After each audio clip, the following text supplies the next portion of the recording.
नमस्कार, राधे राधे।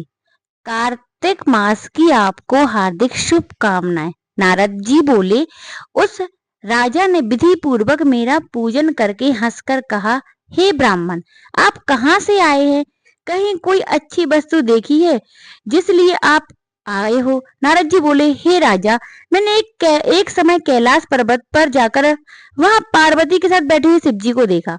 10,000 योजन चौड़ा वह कैलाश पर्वत, जहाँ अनेकों कल्प वृक्ष और कामधेनु है और चिंतामणियों से वह भूमि प्रकाशित है। उसे देखकर मुझे ऐसा आश्चर्य हुआ कि तीनों लोकों में इनके समान रिद्धि सिद्धि किसी के पास नहीं है। हे राजा, जब तुम्हारी रिद्धि की याद मुझे आई तो उसके देखने के लिए मैं यहाँ आया हूँ। तुम्हारी रिद्धि को देखकर ऐसा लगता है कि त्रिलोकी में तुम्हारे समान कोई भाग्यशाली नहीं है। फिर भी स्त्री रतन के बिना तुम्हारी उस सिद्धि को देखकर विचार करता हूँ कि महादेव जी के समान सुखी तो कोई है ही नहीं है। अप्सरा, नाग कन्या आदि यद्यपि आपके यहाँ है, तो भी पार्वती सी सुंदर नारी नहीं है। रचना करते समय ब्रह्मा जी ने पार्वती जैसी अनेक अप्सराओं को बनाया, परंतु उसके रूप के समान कोई अप्सरा ना हुई। इसलिए रतन की भोगने वाले महादेव जी का वैभव श्रेष्ठ है। ऐसे जब मैं वहां से चल दिया, तब वह दैत्यराज उसके रूप को सुन कामदेव से पीड़ित हो गया।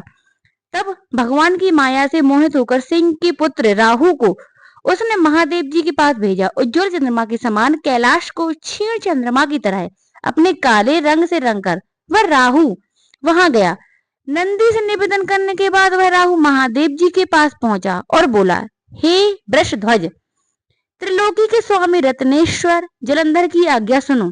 शमशान निवासी हाड़ों की माला पहने हे दिगंबर, तुमको हिमालय की बेटी ऐसी सुंदर स्त्री किस कारण से मिली है? मैं रत्नों का स्वामी हूँ, वह स्त्रियों में रत्न मेरे ही योग्य है, तुम जैसे भिखारी के योग्य नहीं है।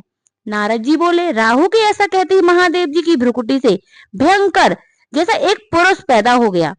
सिंह के समान जिसका मुख है, लहलहाती जीभ है, नेत्रों में ज्वाला है, ऊपर को केस है, सूखा शरीर है। ऐसे वह दूसरा नृसिंह लगता था।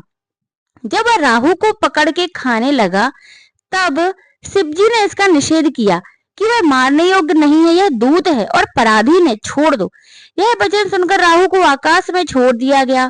फिर महादेव जी की उस पुरुष ने प्रार्थना की। पुरुष बोला, मुझको बहुत भूख लगी है, हे देव, मैं क्या खाऊं? शिव जी बोले कि तू अपने हाथ पैर खा ले। नारद जी बोले, शिव जी की आज्ञा से उस पुरुष ने अपने अपने ही हाथ पैर खा लिए। अब उसका केवल शरीर ही बचा था, केवल सिर ही बचा था। यह देखकर शिवजी प्रसन्न होकर उस भयंकर पुरुष से बोले, हे कीर्तिमुख, तू सदा मेरे द्वार पर रह।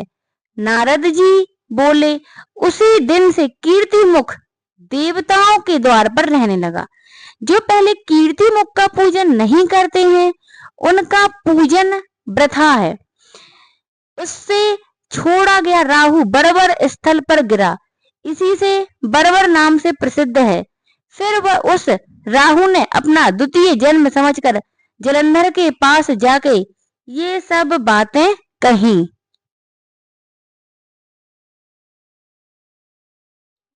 कथा इति श्री।